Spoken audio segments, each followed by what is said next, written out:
Alright, ladies and gentlemen, the moment you've all been waiting for. We even have fireworks.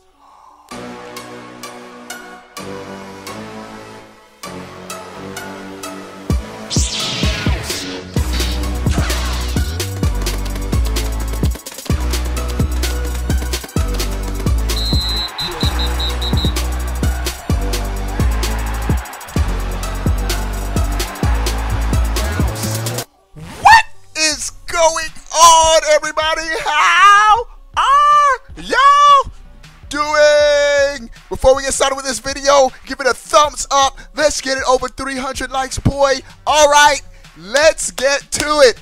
E3 is done. I have to say, overall,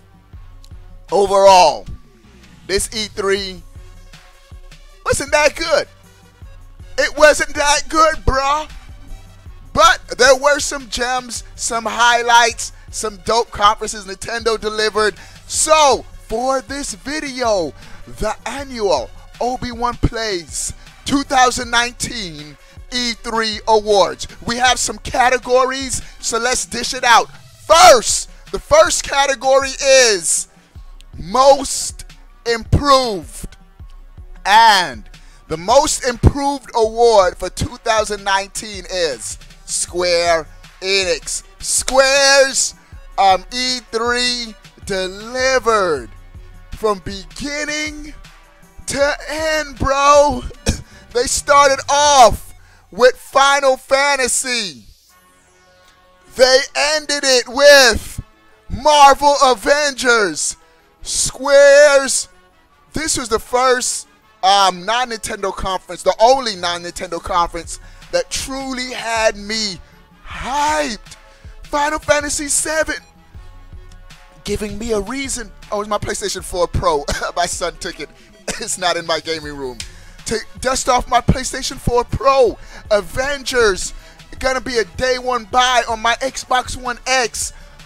They delivered, man. They delivered, and they had like a hybrid type presentation.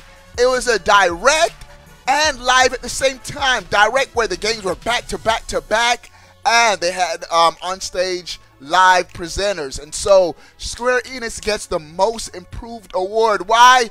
Because last year I can't tell you anything Square Enix did at E3. Nada, nunca, nothing, man. All right, the next award is the biggest disappointment, and it goes to Xbox. I have to admit, this was the conference I was most looking forward to, man. I like my Xbox, bro. Y'all see my custom Jamaican controller, boy? I like my Xbox One X, bro. And so I was hyped. Primarily because I knew they were going to dish out more information on xCloud and their new console. And both were underwhelming as far as what they showed. Now, a highlight for the conference for me was probably Bleeding Edge. Already knew Halo Infinite was going to be dope. Already knew, Gears of War 5 is going to be dope. Even Gears of War 5. This game launches in September, and they fizzled that out, man. I'm going to get it day one because I have Game Pass Ultimate. Game Pass Ultimate was dope. I do have Game Pass Ultimate, so that's lit. I keep going back and forth with like some of my third-party games like Crash Team Racing. I'm probably going to end up getting it on Xbox because they're not showing any Switch footage. But, all right, I'm getting distracted. Biggest disappointment was Xbox. Bleeding Edge was a highlight. But other than Bleeding Edge, no Banjo and Kazooie. We're going to talk about Banjo and Kazooie later, but no Banjo and Kazooie. I was expecting a 3D Banjo and Kazooie game, especially with the Smash reveal of Banjo and Kazooie. That would have been perfect. Nintendo would have promoted the game for you, bro. No Banjo and Kazooie 3D game.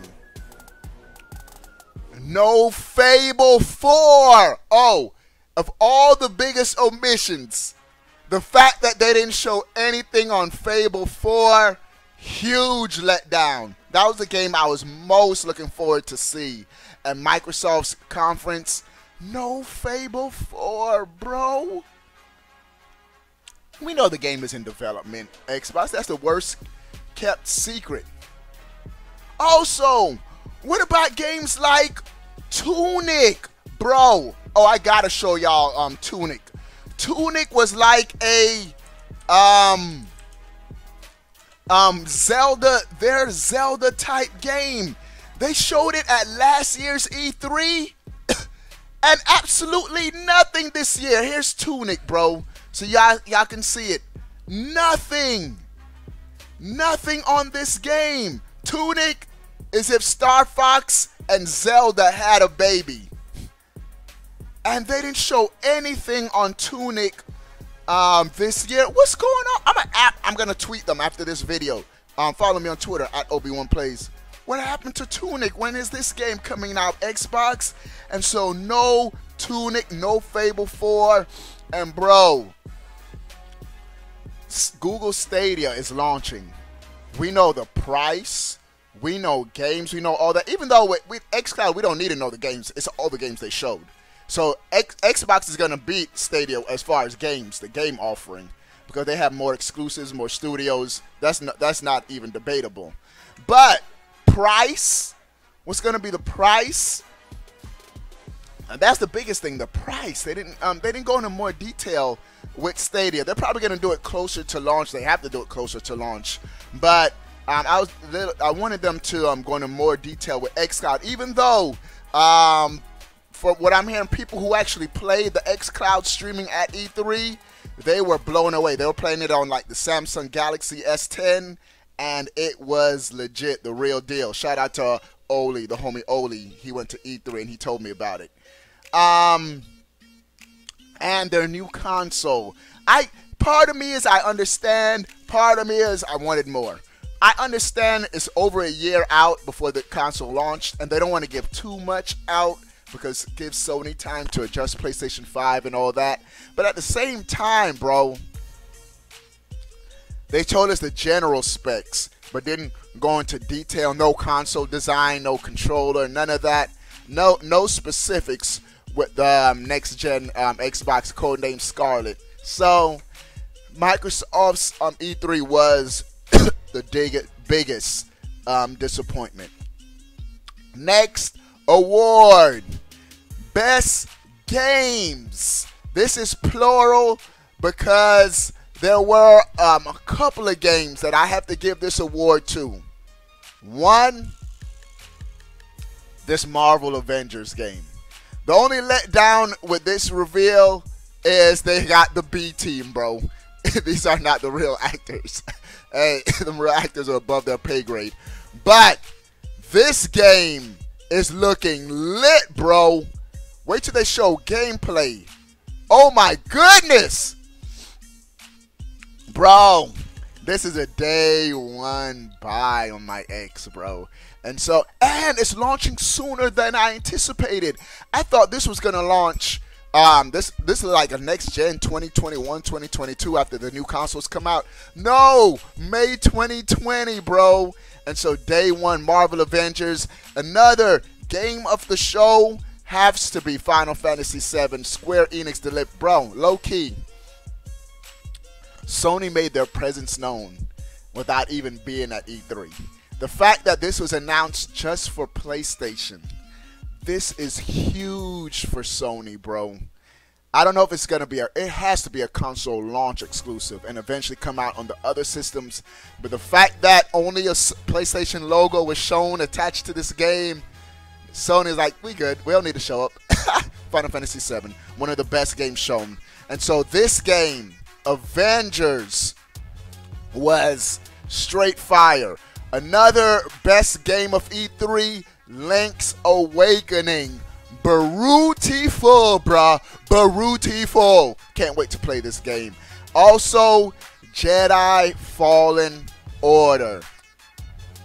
Day one buy. You know how I roll with Star Wars. EA delivered with this game, bro. This game is looking real good. And so these were best games of E3. Now, there is one single most worst game. The worst game of E3, hands down, goes to Contra Rogue Corps. What is... Bro, this game looks like hot, stinking garbage. At first, I thought it was my stream resolution, but then, nope. It's the animation. That's how the game... This looks like a PlayStation 1 game. The only reason why I'm getting this game is because I'm a huge Contra fan. So I'm going to pick this up. But this game looks horrible, bro. This is the worst game of E3. And to end the E3 awards for 2019, we're going to talk about the biggest surprises. There were 3 huge surprises for me that this is why I like tuning into E3, because you get things that you do not expect at all. Top 3 biggest surprises. First, Panzer Dragoon announced for the Switch. Panzer Dragoon remake. Bro, I always wanted this game, but I never got a Sega Saturn. And so, Panzer Dragoon, that was a huge surprise for me. Did not expect, this game was not on my radar, did not expect it at all. Next surprise, Breath of the Wild 2. Breath of the Wild 2, and there are rumors, speculations that this is going to be a multiplayer game. The fact that how they showed Zelda with Link, that her hair is cut short, meaning that she's ready for action.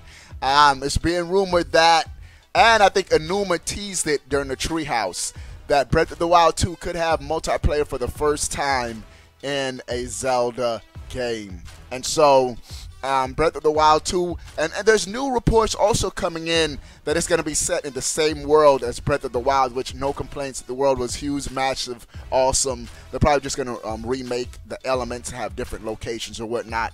But Breath of the Wild 2, that was huge. Did not expect that. And last but not least, Banjo in Smash.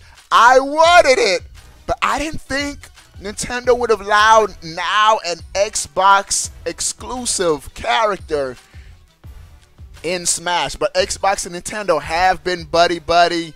Banjo in Smash, definitely the biggest, one of the biggest surprises. And they trolled us with Duck Hunt Dog, and then Banjo-Kazooie showed up. That was huge.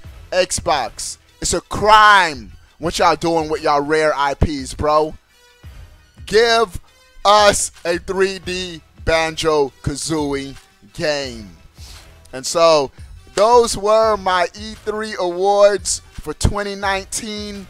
What were your, what would you give as rewards as far as biggest surprises? What was your worst game? What was your best game? What was your biggest disappointment?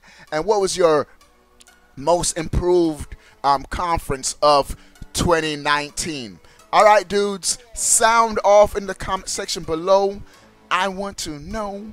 But before you go, bro, click that subscribe button. Stay up to date. All things Nintendo. Also, if you want to game with your boy every day, I game every night on Twitch, Mixer, and Twitter. I multi-stream on all those platforms. Become a sponsor on Patreon. On YouTube, you could join right here on YouTube. There's a join button right below this video. Or if you become a Twitch subscriber, you get invited to our private Discord community. Great community. I'm going to be playing that Forza Lego DLC. That's out. Going to be playing that on Twitch probably right after this video and tonight with any sponsors who get it. All right, we out, boy. Flavor Flav.